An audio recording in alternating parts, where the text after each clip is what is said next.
Hey there mga my love, Scorpio. Thank you so much for always staying here with me in this channel, babe. So Scorpio, no, bago tayo magsimula sa inyong reading, ang content pala natin is, ang new relationship mo. So yan, no, how would it look like, no, yung new relationship mo. So this person here could be already in your life. For others, posibleng papasok pa lang itong person na to, but we'll see. Okay? So, before we start, wala po tayo ditong gender. Babae, lalaki, LGBT, lahat po kayo welcome. And hi sa mga new subscribers. Thank you po, welcome. Ako po si Yan, tuloy po kayo dito. At sa mga returning viewers, thank you po sa inyong walang sawang support. So, kung hindi niyo pa knows, meron pa po tayong other channel. Ang link po niyan ay nasa ating description box. May daily collective uploaded readings din tayo para sa channel na yan. So, the channel's name is Dalnim, no? Ibig sabihin nun ay Goddess of the Moon in Korean. Okay, so bago rin po tayo mag-start, no, alam niyo naman na meron kayong free will at malaya niyo yung gamitin anytime, anywhere. So, let's begin. Archangel Michael, thank you so much, together with the angels and guides, for being present here in this reading. This is for Scorpio. How the Scorpio new relationship would look like? Can you please show me any messages related to Scorpio's new relationship? Scorpio. Crosswatchers ni Scorpio, welcome din po kayo. At kung may Scorpio placements po kayo in your natal or birth chart, pwede rin po kayo dito. Just take only what resonates. New relationship for Scorpio. Oh. Okay.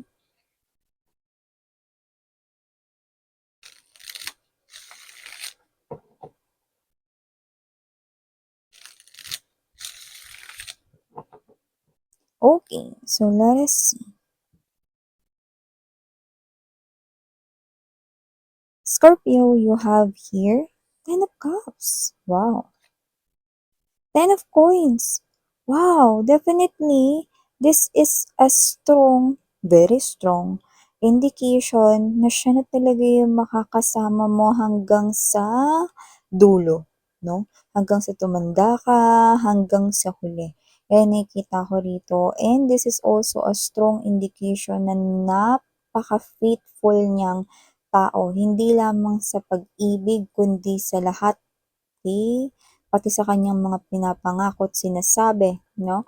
Pati sa kanyang trabaho, sa kanya ritong personal na buhay, no? At lalo na, no, sa larangan ng romantic or love life. Yan, no? See, dito pa lang mga babes, no? Pwede na nating tapusin yung reading na to tapos uwian na. Wow! So, let me keep moving. We have here the Knight of Cups energy. Present din po dito, 9 of Wands. Nandito din, 7 of Wands. 2 of Swords. And bottom of the deck, we have the Ace of Wands energy, 9 of Pentacles. Yan. Okay. Marami-rami sa inyo, no? Ang mga single dyan na Scorpion people. Singleness na inyong life ay malapit ng mag-over. Kasi nakikita ko rito na itong person na to, no, ay papasok na sa inyong life, no? So, yung iba, nagkakaroon na kayo rito ng energy na kakonek nyo na siya. Posibleng nakilala ninyo through a family or through a friend na parang family na sa inyo. Okay, just take what resonates. Yung iba nakita ko rito, parang may birthday sa family ninyo, tapos isa yan sa parang inimbitahan. Kunwari, birthday ng kapatid mo. Pwedeng yun yung kakilala ng kapatid mo. Yan. So, may ganong energy. Yung iba naman, posibleng ipinakilala rito ng best friend mo sa'yo. Yan. Or ipapakilala ng best friend mo sa'yo. Yan. Yung iba nagkakausap na kayo, yung iba hindi pa. Pero marami-rami yung hindi pa, ha? Kasi nakikita ko rito, kahit yung iba sa inyo, may mga boyfriend-girlfriend kayo ngayon, ay mga babes na wala ko ritong planong manira ng relasyon, ha? Pero nakikita ko rito na mayroon dito sa inyo na nanonood na may boyfriend-girlfriend kayo. Nakikita ko na hindi pa yan yung for you guys, no? Meron pang darating dyan, no? At dito nakikita ko na mas magiging masaya kayo sa feeling ng paparating na 'to. When we say mas, ito ay ibig sabihin higit pa, 'di ba? So, wala tayo sa Filipino class. Pero nililinaw ko lang 'no, na anong gusto ninyo, yung masaya o mas masaya? 'Di ba dun tayo sa mas masaya, 'di ba? Kasi yung mas masaya puwede pang lumevel up yun sa pinakamasaya dahil tandaan ninyo, nandito ang Ten of Cups energy, Ten of Pentacles 'no? At gustong-gusto ninyo yung taong ma-effort, 'di ba? Ma-effort 'tong mga babes at medyo may pagka-traditional siya. Posibleng bigyan ka nito ng mga classic na mga parang love letter, sulat kamay niya talaga, na whether maganda man yung sulat niya o hindi, no, basta may pagka-traditional yung approach niya rito sa pagpapakita ng romantic feelings and emotions. Maaring mag-picnic din kayo together, no? At maaaring ang kanyang strong love language or body language dito ay eto 'no, yung maging physically present 'no, sa inyo 'no. Magta-travel kayo together or kapag may family na kayo hindi mawawala yung mag-a-outing kayo 'no, with the whole fam, mga ganyan. So nakikita ko rito that with this Knight of Cups energy, possible na kaedad niyo lang 'to or hindi nalalayo sa inyong edad, 'no, yung nakikita ko dito. Tatayo talaga kayo rito ng bahay. Yung iba sa inyo maaaring sorpresahin kayo ng taong ito kasi maaaring meron na siyang sariling bahay na hinuhulog-hulugan niya ngayon or bibilihin niya pa lang. So, nakita ko rito 'no, na itong tao na 'to is masipag siya sa kanyang work 'no, kaya lang meron lang siya side dito na parang nag-o-overthink siya, 'yan. Tsaka parang meron siyang anxiety, nakikita ko dito. Pero okey lang 'yan, workable naman 'yan, magiging manageable na 'yan dahil paparating ka na sa buhay niya, 'yan. So, nakikita ko dito mga babes, ano kasi naman 'tong energy na 'to na medyo mahirap rin para sa kanya, hindi madaling magtiwala ibig sabihin. So, nakikita ko rito na yun yung halos parehas ninyong energy kaya, eh, 'pag nakuha ninyo ang tiwala ng isa't isa 'no, dun na magsisimula ang inyong love story. So, nakikita ko rito magkakasama kayo rito sa mga sitwasyon na parang feeling ninyo random, but at the same time, fated, 'no? Parang nakatakdang mangyari, 'no? May partnership. Puwedeng pag-team upin kayo sa work, puwedeng maging magkagrupo kayo sa work, or puwedeng kung estudyante pa lang kayo ngayon na puwedeng maging partner kayo 'no, sa isang project, school project, thesis, blah, blah, blah, 'yan. So, nakikita ko rito 'no, ang strong partnership sa pagitan ninyong dalawa at posibleng sa umpisa mag-away pa kayo.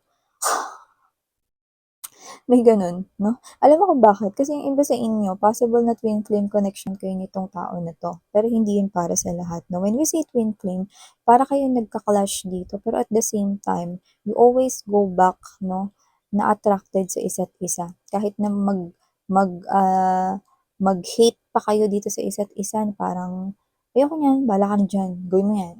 'Yan 'no, kahit na away pa kayo, mag-asaran pa kayo rito, you always go back 'no, na magkakaayos pa rin kayo. So, that's how your love story will begin 'no, puwedeng away muna,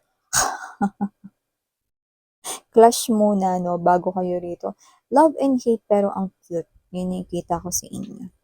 So, maliban diyan nakikita ko rin dito mga babes 'no, na kahit na lumaki na at magkasawa na rito ang mga anak ninyo, you will still care for each other. Sweet pa rin siya sa inyo rito. And nakikita ko rito na gusto ninyo ng sweet and romantic guy or woman 'no.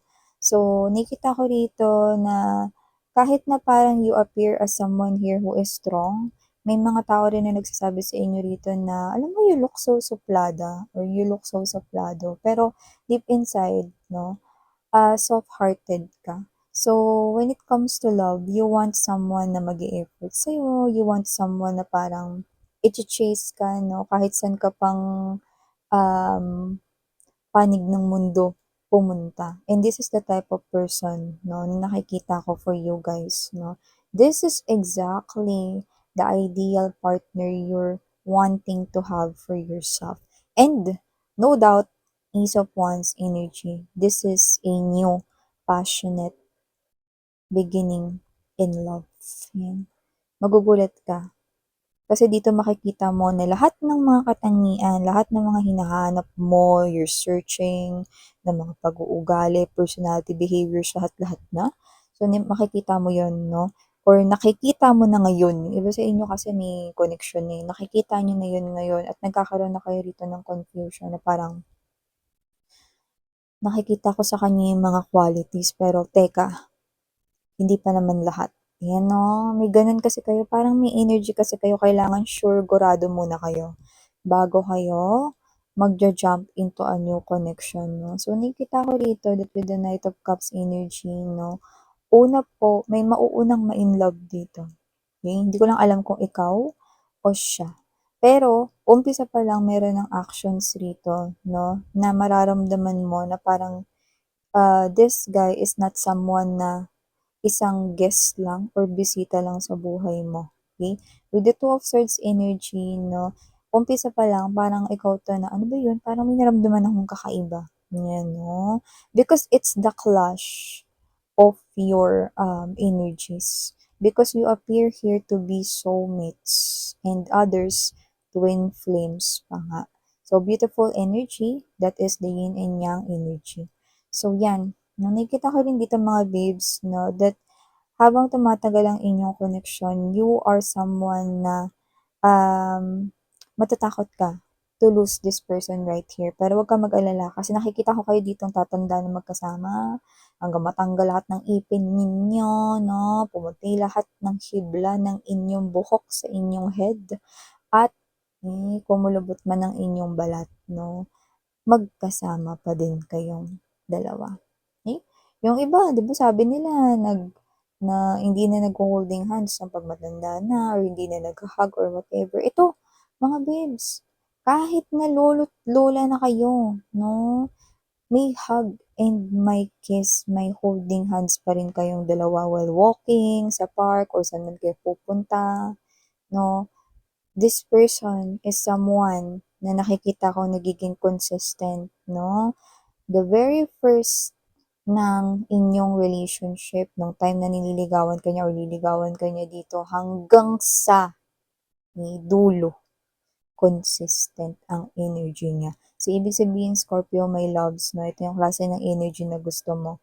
Yung mamahalin ka, no, at may kasamang actions and words, no, at yun ay hindi magbabago, at kung magbabago man, dapat patindi ng patindi, at yun nga siya.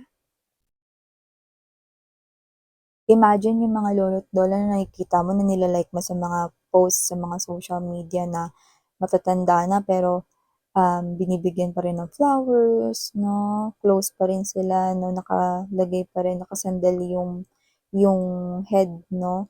Nila sa shoulder ng isa't isa. Yung mga ganong klase ng energy, ganun na ganun tong person mo is Scorpio. Yan, no? At nakikita ko rin yung person mo na siya yung klase ng energy na para kang nakapangasawa rin ng isang planner. Siguro kung siya ay magiging isang bagay 'no, siya ay isang planner. Nakikita ko rito na magaling siya ritong magplano, kasi yung plano niya laging nata-target rito yung success 'no. Ibig sabihin, hindi lang yun sa trabaho, hindi lang yun sa pinansyal 'no, pati sa mga parang 'pag may lakad kayo 'no, siya 'to na laging prepared, yan 'no. Walang maiiwan, kaldero nakabitbit na yan 'no, bigas lahat-lahat na 'no. Prepared 'tong asawa mo. Kaya kahit na mga babes 'no, hindi pa kayo diyan kumilos 'no, or kahit tamarin kayo diyan 'no, na magplano for the vacation or kung busy man kayo 'no, naku, hindi yun na kailangan sabihin sa kanya 'no. Talagang gagawin niya yun 'no, yung nakikita ko rito, okay. Every moment spent with you ay special at magiging special sa kanya, yan. So, sa simula maaaring hindi mo ma-gets kung ano yung sinasabi ko dahil baka mag-away kayo 'no. Posible rin dito mga babes 'no, na magkaroon kayo ng love and hate relationship at first, yan 'no. Hindi kayo magkakasundo pero nakikita ko rito na magkaka-inlaban kayo.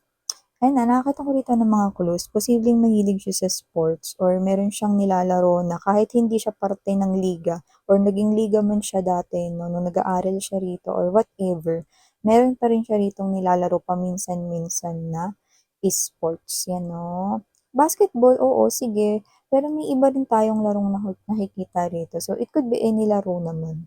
Yan, no? Pero ibig sabihin ko dun, maliban sa basketball, no? Meron din nilalaro itong person na 'to na other sports, 'yan. So, isa pa sa clue na nakikita natin dito 'no, ayaw niya sa judgmental kaya 'pag jinudge ka ng ibang tao, ay naku magtago na 'yan sa saya ng nanay niya.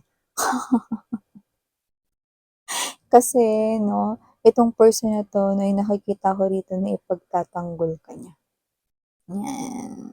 So, for the initials, I'm seeing letter T and letter P.